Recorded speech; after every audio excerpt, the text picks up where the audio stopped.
We're going to make this a filibuster-free zone today, okay? I so appreciate the chance to be with all of you, to thank the Shanker Institute for inviting me, and particularly to have a chance to be here with Secretary Clinton. Where is Secretary Clinton? Folks,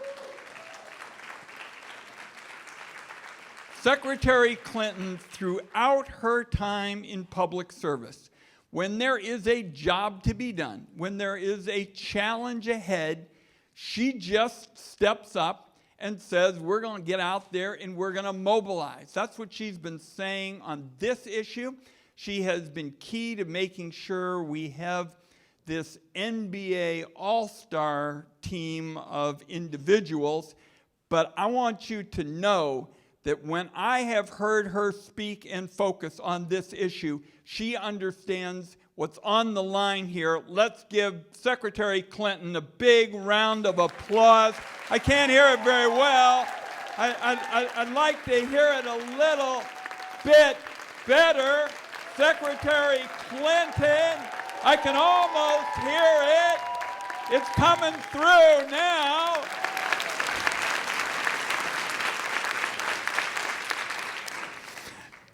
And we all know that what Secretary Clinton has focused on is a topic that's about as urgent and timely as you could find, and that is defending American democracy. And I thought what I would do is start by telling you a little bit about how I spent my summer vacation. And I'm sure you're going to say, oh, God, Ron's going to talk about the Oregon coast, and he's going to talk about Bend and climbing Mount Hood, and we did do all of that. But I also want to mention that a few weeks ago, I went to the White Hat Hacker Convention in Las Vegas, which is known as DEF CON. And I represented that day 1% of the United States Senate. And I just thought it was important, even if I was only 1%, to be there in solidarity with these folks, because these white hat hackers are the good guys. They're the ones who work with governments and companies. Some of them are just freelancing, and a decent chunk of them are students and even teenagers. And working out of the voting village that they had at DEF CON, they were working to hack the equipment that runs our country, and specifically our elections, to determine vulnerabilities and get the information to those who can fix the problem. I went to Las Vegas because I frankly wanted to see, as we head into this crucial month, I'm sure Secretary Clinton told you, this is really the crucial month, folks, because what you do this fall gives you enough time to be ready for 2020. And I wanted to see just how easy it was a few weeks ago to hack e-poll books, voting machines, and other important parts of election infrastructure. I talked with a number of the young people younger than my children, who are security researchers and cybersecurity experts. They showed how simple it was for hackers to compromise these election machines, to alter votes, to disrupt ballot printers, and particularly to meddle with registration systems. Teenagers at the DEF CON voting village were actually able to demonstrate how they could hack the machine made by the company that Bob Mueller singled out in his report as being hacked by Russia. There was an e-poll book hacked so completely that there were young people playing video games like Doom on it. And I spent this time in the voting village and was just thinking about what I was going to say walking out, and I said to myself, how I wish that Mitch McConnell could have been there to see all of these young people defeating the security of these machines with such ease. And I just hope that now, as we move to these crucial few weeks, is that we make it clear that depending on hackable voting machines, like I saw in Las Vegas, is the election security equivalent of protecting our nuclear codes with a child safety lock. So that's the warning that we want to get out. We want to get out the warning that this isn't something abstract. These are serious threats that we're going to face in 2020. I sit on the Senate Select Committee on Intelligence. My older child calls it the so-called Intelligence Committee. And I will tell you this, and I'm not going to get into anything classified, this is not just going to be the Russians, folks. This will not just be the Russians. We are going to find a host of hostile foreign actors in 2020 who are going to make what happened in 2016 look like child's play. So that is what the urgency is all about here. And the fact is, as I saw again in Las Vegas, too many of the election systems have the security of Swiss cheese, and yet Mitch McConnell and Donald Trump have done virtually nothing to shore up our defenses against this array of hostile foreign individuals, governments, and a host of parties. I mentioned that we have a host of foreign hackers poised and ready to make the election interference, this time far more serious than anything we have seen. And I think it is important to couple that kind of assessment with the fact that a tide of voter suppression continues to crash across the country. States are accelerating in too many places the barriers to voting for people of color, working Americans, and seniors. So these twin attacks on the legitimacy of our government present as serious a threat as I know to the underpinnings of the American experiment that I have seen in my time in public service. We all understand that the foundation of American democracy is the notion that a government and elected officials are going to represent the will of the people. And I understand that Secretary Clinton focused on that this morning. Well, we do that with a quaint kind of approach. It's called free elections. If an election isn't free and fair, then basically the underpinnings of this 200-year experiment start falling apart.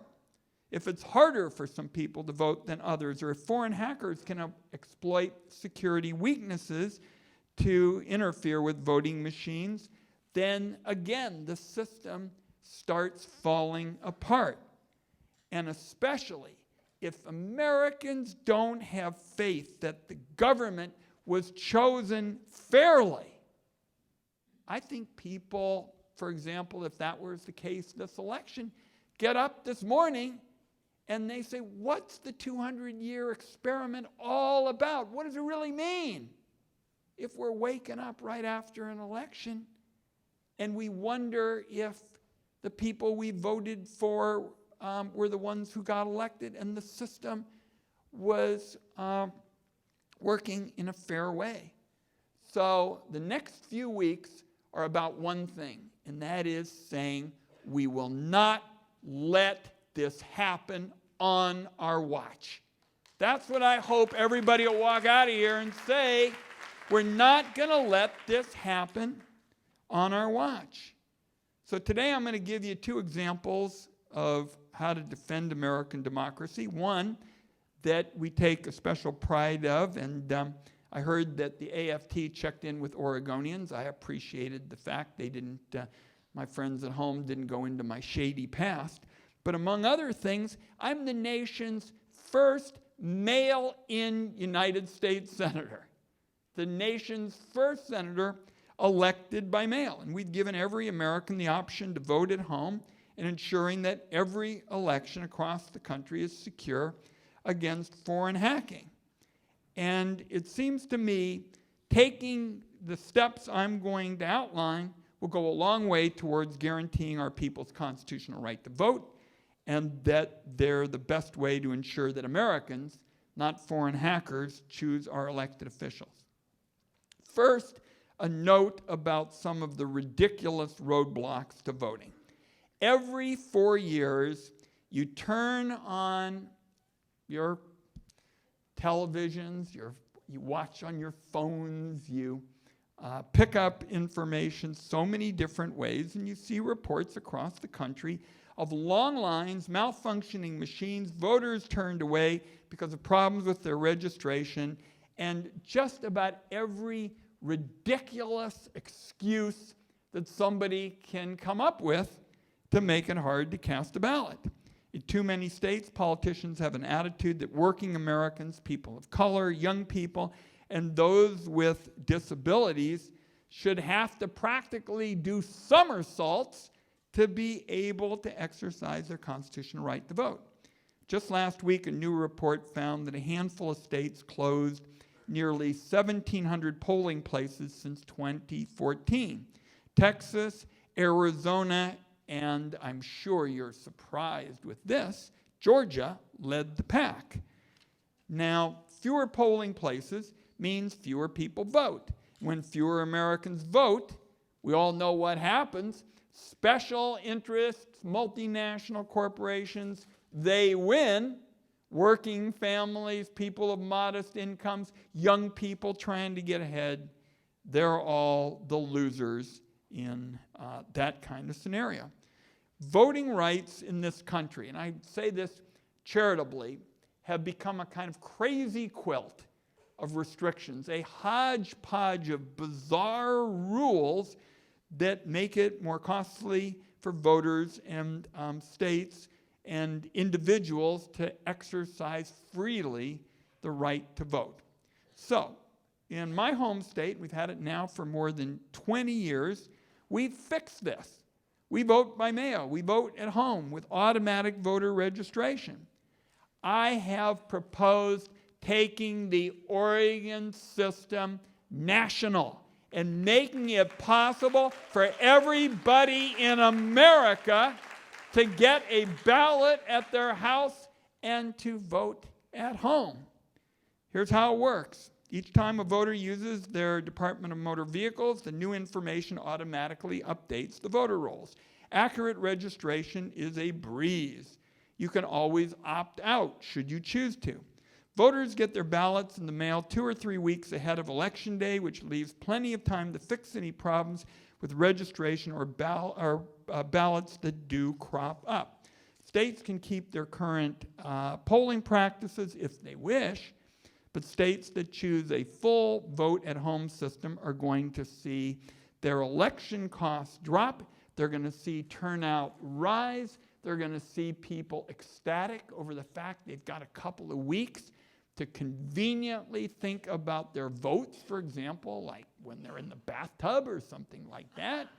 And also, we have not seen evidence of fraud. Oregon, Washington, and Colorado already vote at home for all elections. Hawaii is going to move at home in 2020. Are there people from Colorado here, out of curiosity?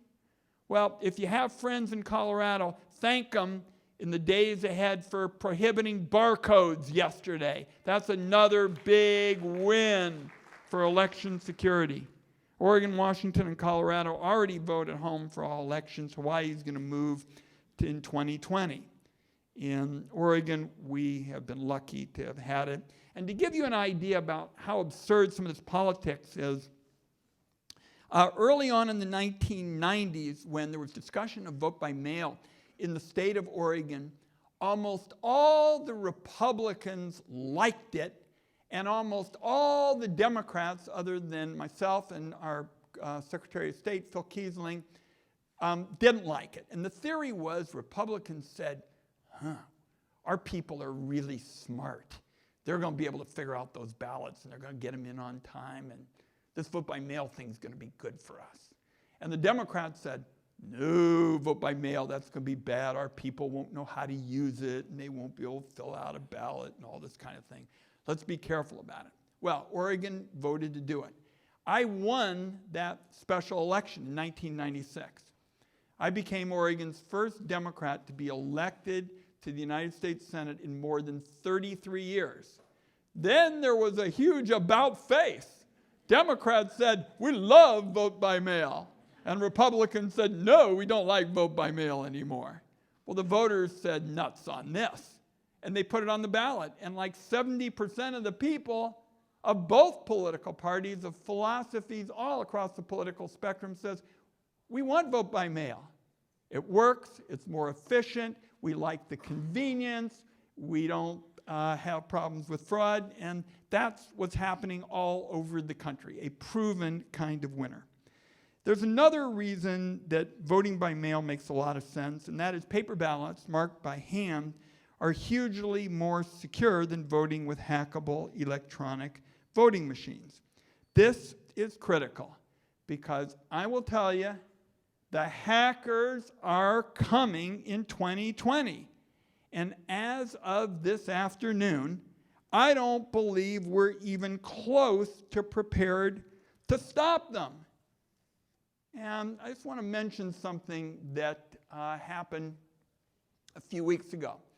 A briefing was scheduled for all senators. Secretary Clinton, of course, remembers all those in the secure facilities. It was on election security.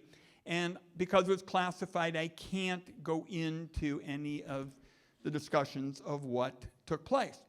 But when it was done, one Republican senator after another walked out and said, nothing to see here, no problems, we're on top of everything, elections are going to be secure in 2020. All went out to the microphones, all the big names.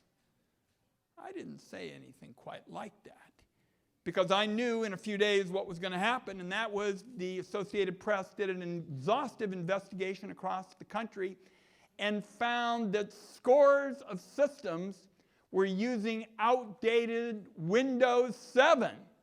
And basically, they were using systems that were, on their way to the graveyard in a matter of weeks.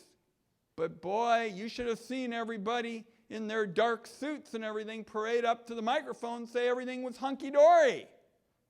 So that's what we're dealing with. And cybersecurity experts have been shouting about this issue for what seems like eons. Unfortunately, a lot of members dozed off over those kind of briefings, and the message didn't sink in. But certainly this unwillingness to realize how serious election security is laid the groundwork for the incredible interference that took place in 2016. And it wasn't just the DNC hacks and the email leaks. It's a list of attacks by foreign actors and vulnerabilities here at home. You start with the voting machines from ES&S, the biggest voting machine company in the country, that for years came with pre-installed remote access software. Folks, remote access software is the technological equivalent of picking up your ballot boxes and putting them in the Kremlin. All right? So not only is this a technological disaster, but ES&S lied to the American people. They lied to me. They lied to the Congress. They lied repeatedly with respect to what they were doing. And they first said, well, it wasn't but a few machines. Then it turned out to be quite a few more. Then we started seeing them all over the country. Then they said they'd gotten rid of them. We still saw them. So I'll tell you, one of the biggest opponents to the values that we subscribe to, the values of reform and protecting everybody's vote, one of the biggest set of opponents is the voting machine lobby. These people basically think they are above the law. Above the law. Nobody ever even asked them any questions. So I sent them some questions. They were really radical, like, do you have a security person? Does the person have a name? Does the person have a contact, number? So these were really complicated election security questions. Complete stonewalling of the Congress. And this stonewalling and the refusal of Congress to take the voting machine lobby on has had real consequences. Russia hacked an election vendor called VR Systems in the summer of 2016. VR Systems machines in North Carolina malfunctioned on election day that year, and one polling place had such extensive problems it was shut down for hours.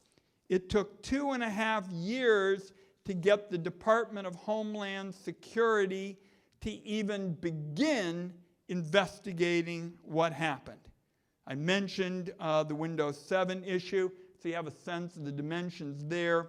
The Associated Press in this nationwide review found that the vast majority of 10,000 election jurisdictions were using this system, which in tech terms is going to have end of life in a few months.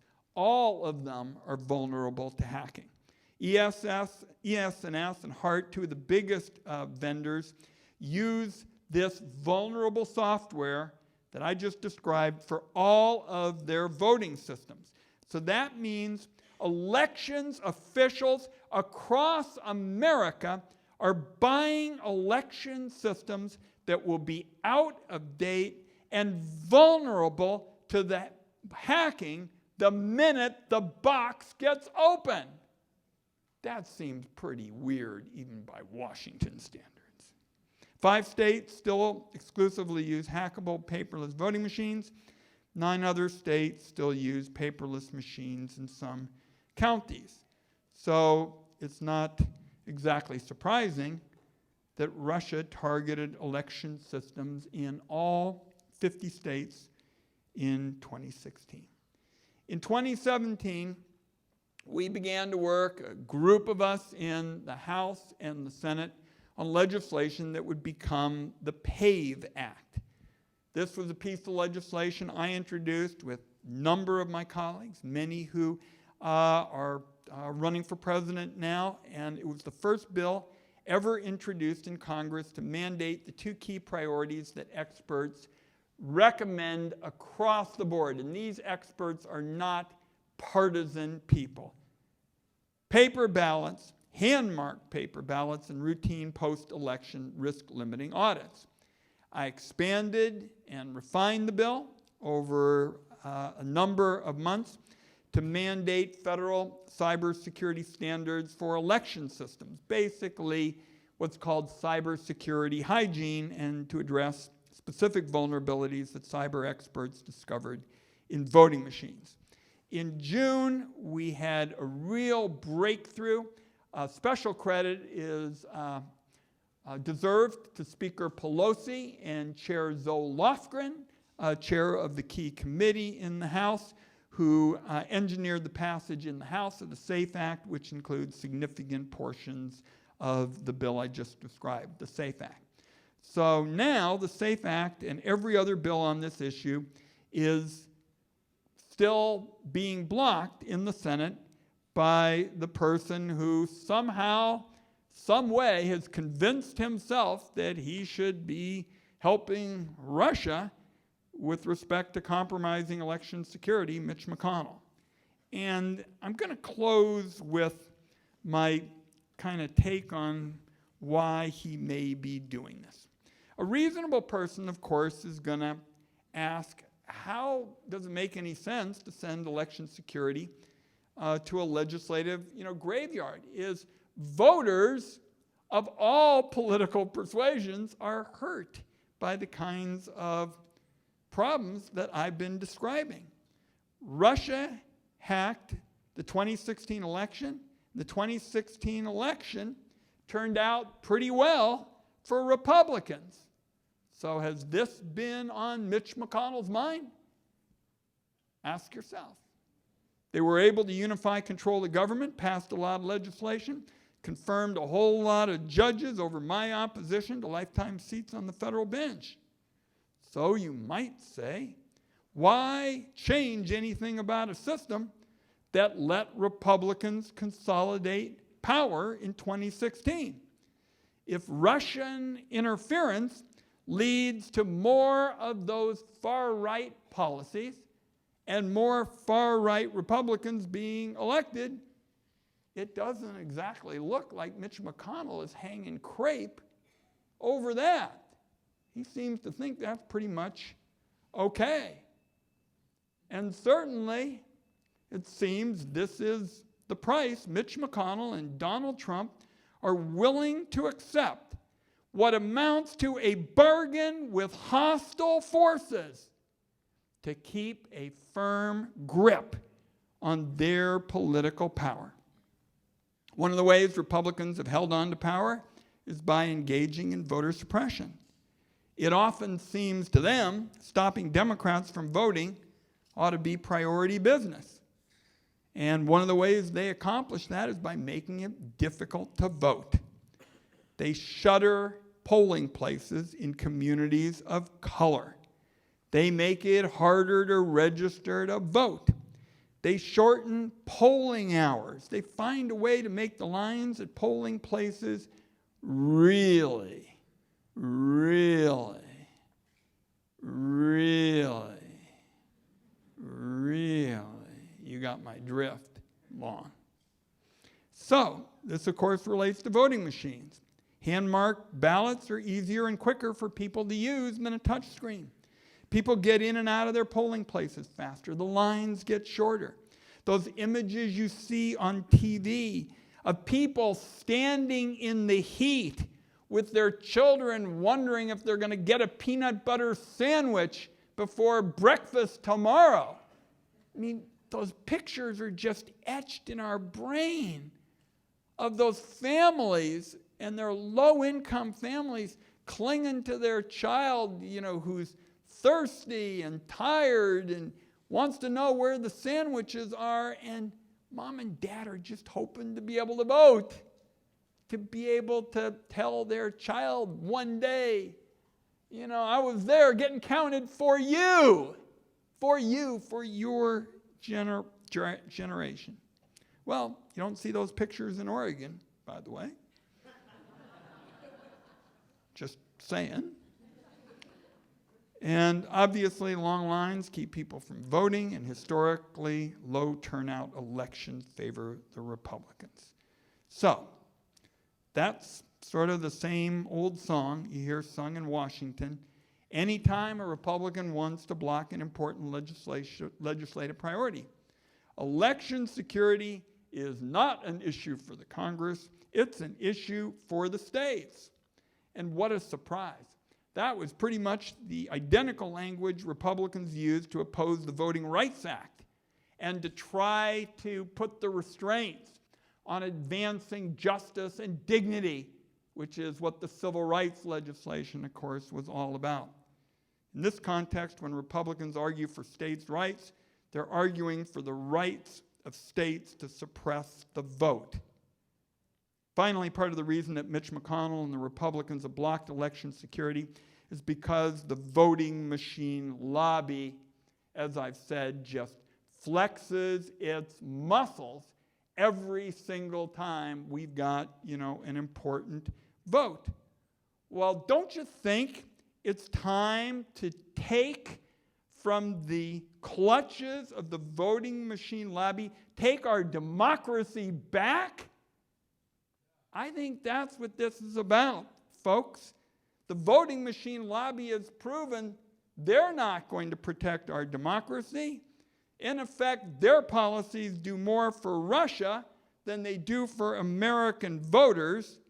And I'm just going to close with this. Political change, and nobody knew that better than Al Shanker and the AFT. Political change doesn't amount to kind of trickle down. It doesn't start in Washington, D.C., and then trickle down to the grassroots. It almost always is grassroots up. And that's what we need to do here in these next crucial few weeks. I just came from doing a call. 40 rallies all over the country taking place today and tomorrow, trying to mobilize people. Secretary Clinton and I have been talking about various ways in which we can get state officials to be involved in this, Democrats and Republicans. And what we really need is for all of you to walk out of here and be the equivalent of election security Paul Revere's, where you go out and you go home and you say to all of your elected officials, your federal officials, your state officials, your local officials, your candidates, what are you doing? What are you doing to protect our democracy? And the reason I say this is, yes, we have only a few weeks. Yes, I know that we've got a giant legislative boulder in front of us on the floor of the United States Senate in Mitch McConnell. But I also know the American people can move really fast when they think that vital needs, when vital American priorities and crucial American values are on the line. They can move in a hurry. So if senators, just speaking hypothetically, when they're home this weekend and they're at the grocery store or they're at the football game or they're at the church and they see some of you or your friends or people that you remember from your wedding or you went to school with them and you took a tuna fish sandwich from them but you apologize later, they go to their senator and they say, Senator, I need you to go to Mitch McConnell. I need you to go to Mitch McConnell and say, Mitch, my people at home won't accept any more stonewalling. They won't accept any more of this one excuse after another for failing to protect American democracy when every member of the intelligence community has told us this threat is coming. This isn't in dispute, folks.